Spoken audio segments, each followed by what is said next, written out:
22वां भारत रूस वार्षिक शिखर सम्मेलन रूस के किस शहर में आयोजित हुआ, जहां पीएम मोदी पहुंचे?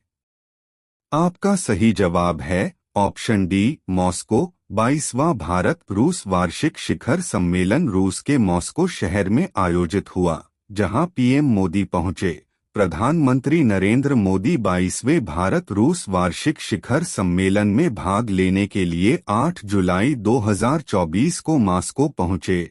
मॉस्को के वनुकोवो 2 अंतर्राष्ट्रीय हवाई अड्डे पर उनका भव्य स्वागत किया गया। राष्ट्रपति पुतिन ने उनके लिए निजी रात्रिभोज का आयोजन किया। 5 साल बाद रूस का दौरा। रूस और यूक्रेन के बीच युद्ध के बाद पीएम मोदी पहली बार रूस के दौरे पर गए हैं। इससे पहले वे 2019 में रूस के दौरे पर गए थे। उस समय वे 20वें भारत रूस वार्षिक शिखर सम्मेलन में भाग लेने व्लादिवोस्तोक गए थे। हालांकि तब वे मॉस्को नहीं गए थे। मोदी 9 साल बाद मॉस्को पहुंचे हैं। पुतिन ने पीएम मोदी को रूस के सर्वोच्च सम्मान से सम्मानित किया। इस सम्मान का नाम बताएं।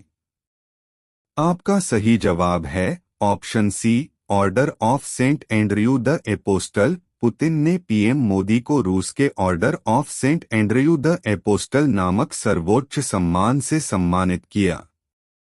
डीआरडीओ और एल&टी द्वारा संयुक्त रूप से विकसित भारत के सबसे हल्के स्वदेशी टैंक का नाम क्या है?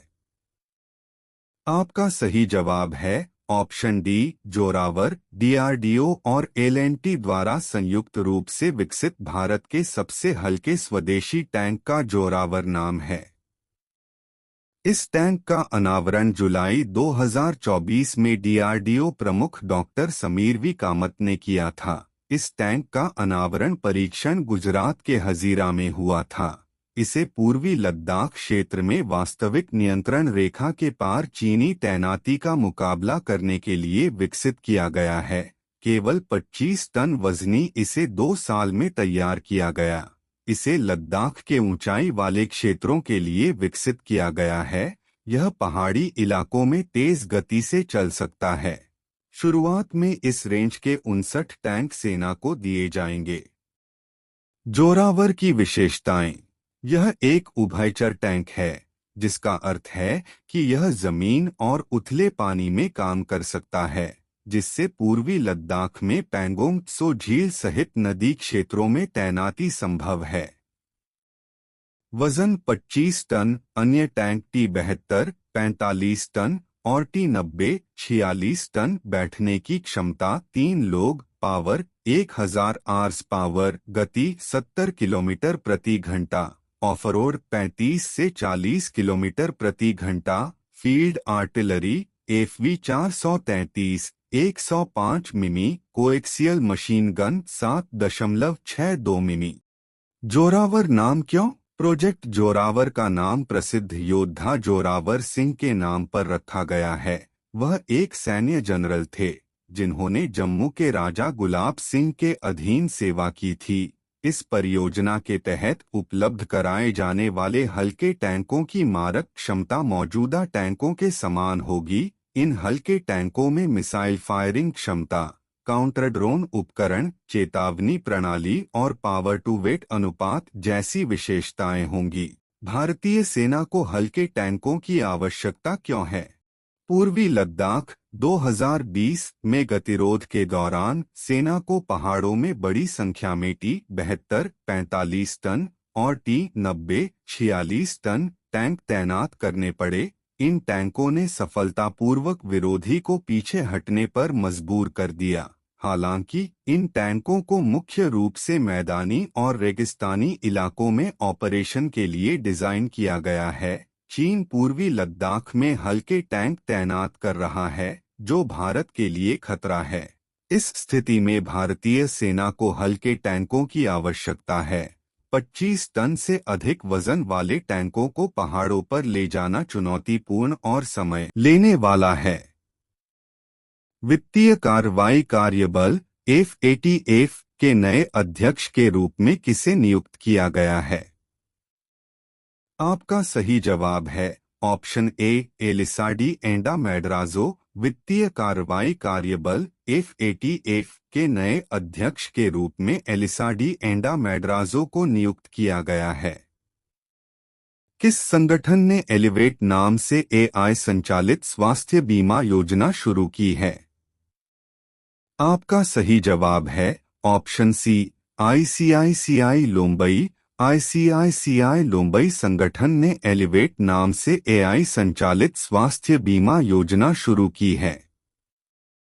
हाल ही में खबरों में रही सेंटिनल परमाणु मिसाइल किस देश में विकसित की गई है? आपका सही जवाब है ऑप्शन बी, USA। हाल ही में खबरों में रही सेंटिनल परमाणु मिसाइल USA देश में विकसित की गई है। 16वें वित्त आयोग ने 5 सदस्यीय सलाहकार परिषद का गठन किया है। इस आयोग के वर्तमान अध्यक्ष कौन है? आपका सही जवाब है ऑप्शन सी, अरविंद पनगढ़िया। 16वें वित्त आयोग ने 5 सदस्यीय सलाहकार परिषद का गठन किया है। इस आयोग के वर्तमान अध्यक्ष अरविंद पनगढ़िया बने हैं। केंद्र सरकार ने राष्ट्रीय क्षय रोग उन्मूलन कार्यक्रम के लिए प्रमुख सलाहकार किसे नियुक्त किया है? आपका सही जवाब है ऑप्शन ए, सौम्या स्वामीनाथन। केंद्र सरकार ने राष्ट्रीय क्षय रोग उन्मूलन कार्यक्रम के लिए प्रमुख सलाहकार सौम्या स्वामीनाथन को नियुक्त किया है। हाल ही में प्रधानमंत्री मोदी को किस देश के सर्वोच्च नागरिक सम्मान से सम्मानित किया गया? आपका सही जवाब है ऑप्शन ए, रूस। हाल ही में प्रधानमंत्री मोदी को रूस देश के सर्वोच्च नागरिक सम्मान से सम्मानित किया गया। प्रधानमंत्री नरेंद्र मोदी को हाल ही में रूस के सर्वोच्च नागरिक सम्मान order of Saint Andrew the Apostle से सम्मानित किया गया। प्रधानमंत्री मोदी को कुछ महीने पहले भूटान के सर्वोच्च नागरिक सम्मान order of the Druk Gyalpo से भी सम्मानित किया गया था। वीरांगना दुर्गावती टाइगर रिजर्व हाल ही में खबरों में था। यह किस राज्य में स्थित है? आपका सही जवाब है ऑप्शन ए, मध्य प्रदेश। वीरांगना दुर्गावती टाइगर रिजर्व हाल ही में खबरों में था। यह मध्य प्रदेश राज्य में स्थित है। मध्य प्रदेश सरकार ने नव स्थापित वीरांगना दुर्गावती टाइगर रिजर्व में बाघों के कथित शिकार और अनियमितताओं की जांच शुरू कर दी है। यह मध्य प्रदेश के सागर, दमोह और नरसिंहपुर जिलों में फैला हुआ है। यह मध्य प्रदेश का 7वां टाइगर रिजर्व है। आगामी 2024 पेरिस ओलंपिक में भारतीय दल का मुख्य प्रायोजक कौन होगा? आपका सही जवाब है ऑप्शन बी, अदानी समूह। आगामी 2024 पेरिस ओलंपिक में भारतीय दल का मुख्य प्रायोजक अदानी समूह होगा। अडानी समूह को आगामी 2024 पेरिस ओलंपिक में भारतीय दल के प्रमुख प्रायोजक के रूप में चुना गया है। अडानी समूह ने देशकागीता ओलंपिक्स के बैनर तले एक सोशल मीडिया अभियान शुरू किया है। 2024 पेरिस ओलंपिक खेल 26 जुलाई से 11 अगस्त तक आयोजित किए जाएंगे। 16वें वित्त आयोग ने एक सलाहकार परिषद का गठन किया। इसका संयोजक कौन है? आपका सही जवाब है option C, doctor Poonam Gupta. 16वें वित्त आयोग ने एक सलाहकार परिषद का गठन किया। इसका संयोजक डॉक्टर पूनम गुप्ता है। 16वें वित्त आयोग ने हाल ही में एक सलाहकार परिषद का गठन किया है। समिति में doctor DK Srivastava, Neelkanth Mishra, doctor Poonam Gupta, Pranjul Bhandari और राहुल बाजोरिया शामिल हैं, जबकि डॉक्टर पूनम गुप्ता को सलाहकार परिषद का संयोजक बनाया गया है। हाल ही में खबरों में रही पार्वती घाटी किस राज्य में स्थित है? आपका सही जवाब है ऑप्शन डी, हिमाचल प्रदेश। हाल ही में खबरों में रही पार्वती घाटी हिमाचल प्रदेश राज्य में स्थित है। हिमाचल प्रदेश के मणिकरण के पास पार्वती नदी में हरियाणा का एक पर्यटक फोटो खींचते समय डूब गया। पार्वती नदी ब्यास नदी की एक प्रमुख सहायक नदी है, जो 5200 मीटर की ऊंचाई पर स्थित मानतलाई ग्लेशियर से निकलती है। यह नदी पार्वती घाटी से होकर 150 किलोमीटर की दूरी तय करती है, मलाना और मणिकरण से होकर गुजरती है और ग्लेशियरों की धाराओं और मानसून से पानी इकट्ठा करती है। यह भुंतर में ब्यास नदी में मिल जाती है। नदी में भूतापीय झरने भी हैं। हाल ही में किस मंत्रालय ने सभी के लिए स्वास्थ्य सेवा सुनिश्चित करने के लिए वर्चुअल एनक्यूएस मूल्यांकन और स्पॉट फूड लाइसेंस पहल शुरू की है? आपका सही जवाब है ऑप्शन बी, स्वास्थ्य और परिवार कल्याण मंत्रालय। हाल ही में स्वास्थ्य और परिवार कल्याण मंत्रालय ने सभी के लिए स्वास्थ्य सेवा सुनिश्चित करने के लिए वर्चुअल एनक्यूएस मूल्यांकन और स्पॉट फूड लाइसेंस पहल शुरू की है। स्वास्थ्य एवं परिवार कल्याण मंत्रालय ने 2 पहल शुरू की हैं। आयुष्मान आरोग्य मंदिरों एएम और एकीकृत सार्वजनिक स्वास्थ्य प्रयोगशालाओं आईपीएचएल के लिए वर्चुअल एनक्यूएस मूल्यांकन, जो भारतीय सार्वजनिक स्वास्थ्य मानकों आईपीएचएस के अनुपालन को सुनिश्चित करता है। स्पॉट फूड लाइसेंस पहल भारत भर में तत्काल लाइसेंसिंग और पंजीकरण के लिए खाद्य सुरक्षा और अनुपालन प्रणाली FOSCOS प्लेटफॉर्म का उपयोग करती है, जिसका उद्देश्य प्रक्रियाओं को सुव्यवस्थित करना है। ये पहल स्वास्थ्य सुविधाओं की वास्तविक समय की निगरानी को बढ़ाकर और खाद्य सुरक्षा अनुपालन को सरल बनाकर सभी के लिए स्वास्थ्य सेवा का समर्थन करती हैं। हाल ही में समाचारों में रहा केशव मंदिर किस राज्य में स्थित है? आपका सही जवाब है ऑप्शन बी, कर्नाटक। हाल ही में समाचारों में रहा केशव मंदिर कर्नाटक राज्य में स्थित है। कर्नाटक का पर्यटन विभाग इस साल दशहरा से पहले मैसूर के पर्यटन सर्किट में एक प्रमुख आकर्षण के रूप में सोमनाथपुर के यूनेस्को विश्व धरोहर स्थल, विशेष रूप से केशव मंदिर को बढ़ावा देने के लिए तैयार है। कावेरी नदी के किनारे सोमनाथपुर शहर में स्थित होयसल राजा नरसिंह तृतीय के शासनकाल में 1268 ईस्वी में पूरा हुआ यह मंदिर 3 गर्भगृहों के साथ एक अद्वितीय तारे के आकार का मंच है। हलेबिदु और बेलूर मंदिरों के साथ पहचाने जाने वाले इस मंदिर का होयसल विरासत के हिस्से के रूप में सांस्कृतिक महत्व है। हाल ही में किस राज्य सरकार ने बेहतर न्याय प्रदान करने के लिए पहली गवाह संरक्षण योजना शुरू की है? आपका सही जवाब है ऑप्शन ए, असम। हाल ही में असम राज्य सरकार ने बेहतर न्याय प्रदान करने के लिए पहली गवाह संरक्षण योजना शुरू की है।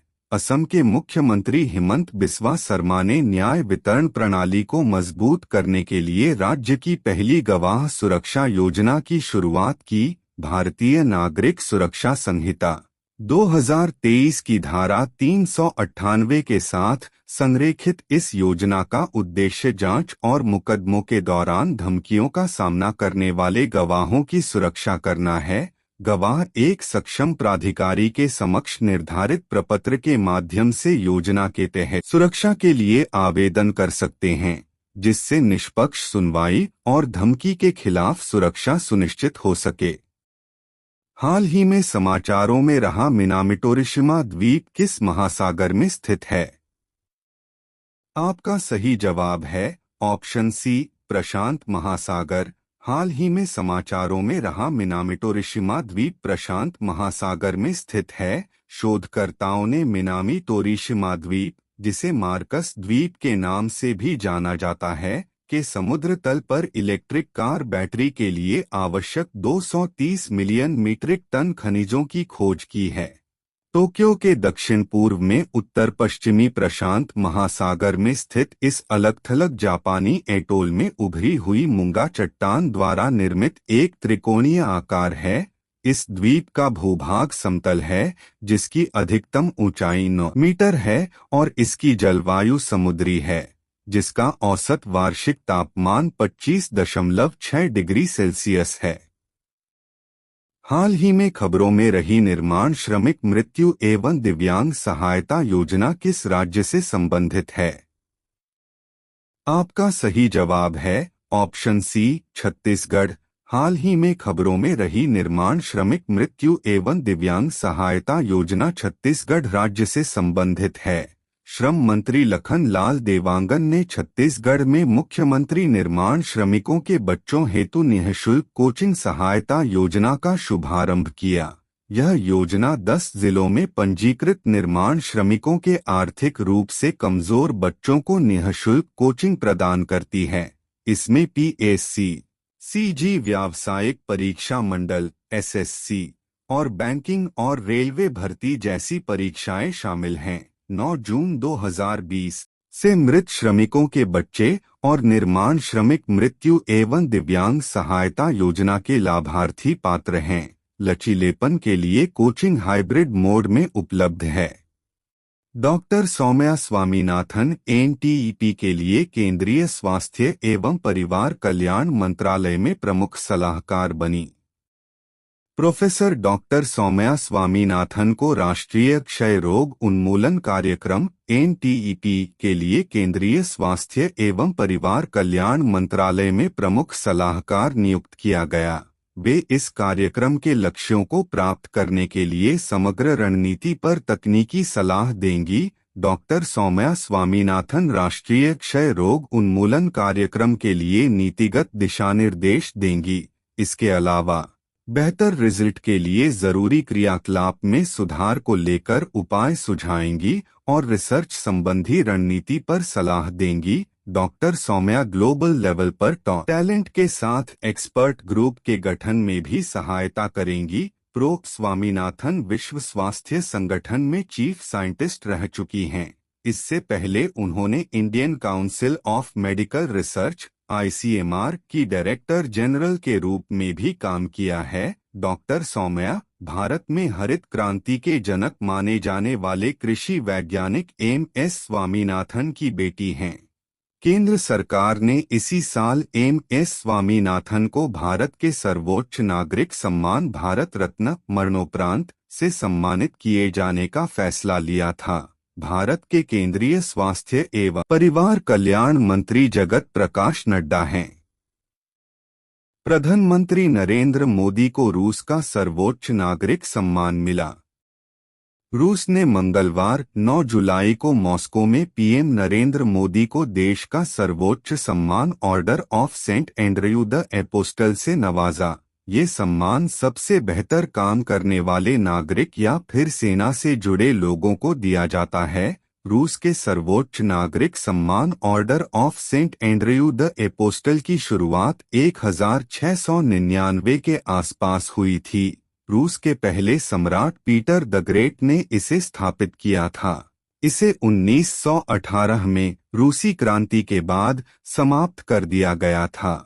हालांकि 1998 में रूस के राष्ट्रपति के एक कार्यकारी आदेश द्वारा इसे फिर से शुरू किया गया था। इससे पहले मोदी 2 दिवसीय दौरे के दूसरे दिन राष्ट्रपति पुतिन के साथ शिखर वार्ता में भी शामिल हुए। प्रधानमंत्री मोदी यूक्रेन जंग के बाद पहली बार रूस का दौरा किया।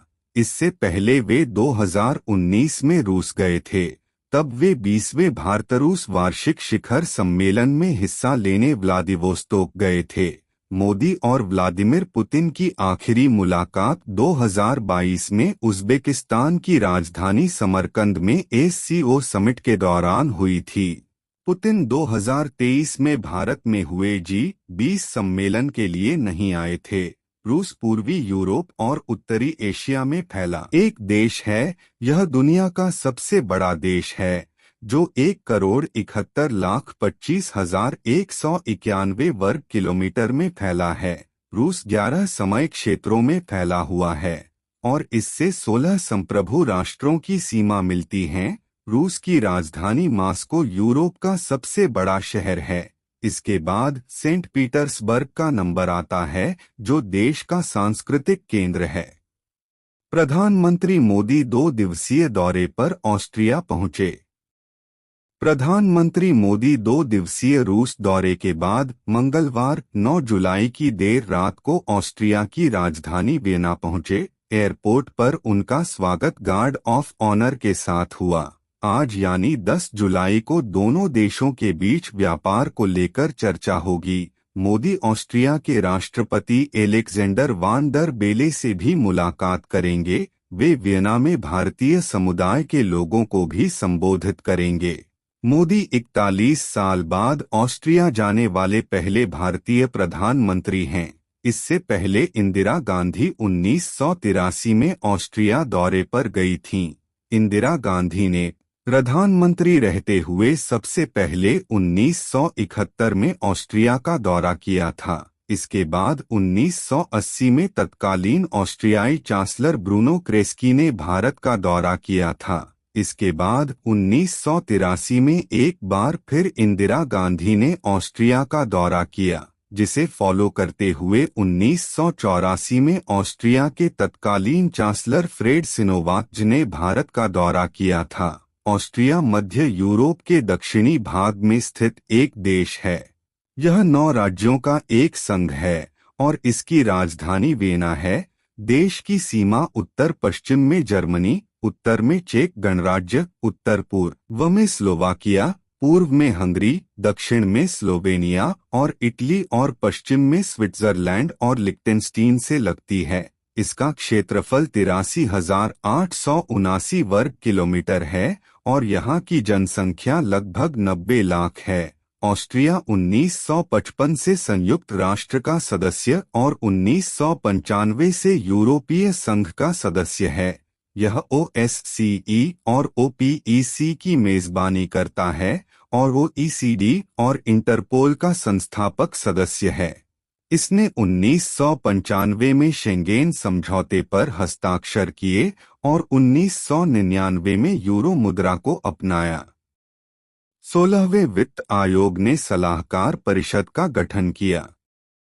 16वें वित्त आयोग ने मंगलवार 9 जुलाई को 5 सदस्यों वाली सलाहकार परिषद का गठन किया। आयोग ने डॉक्टर पूनम गुप्ता को सलाहकार परिषद का संयोजक नियुक्त किया है। इसके अलावा DK श्रीवास्तव, नीलकंठ मिश्रा, प्रांजुल भंडारी और राहुल बाजोरिया को सलाहकार परिषद का सदस्य बनाया गया है। Doctor Poonam Gupta national council of applied economic research NCA की डायरेक्टर जनरल के रूप में कार्यरत हैं। इस परिषद की भूमिका, कार्य और उद्देश्य राजकोषीय हस्तांतरण से संबंधित मामलों पर सबसे अच्छे राष्ट्रीय और अंतर्राष्ट्रीय उपायों की तलाश करना है। यह आयोग के दायरे और समझ को व्यापक बनाने और इसकी सिफारिशों की गुणवत्ता, पहुंच और प्रवर्तन में सुधार करने में मदद करेगी। इसके अलावा ये समिति कागजात या शोध अध्ययन तैयार करने में मदद करेगी और वित्त आयोग द्वारा कराए जा रहे अध्ययनों की निगरानी तथा आकलन करेगी। संविधान के अनुसार वित्त आयोग हर 5 साल में नियुक्त किया जाता है। आयोग में एक अध्यक्ष और 4 अन्य सदस्य होते हैं।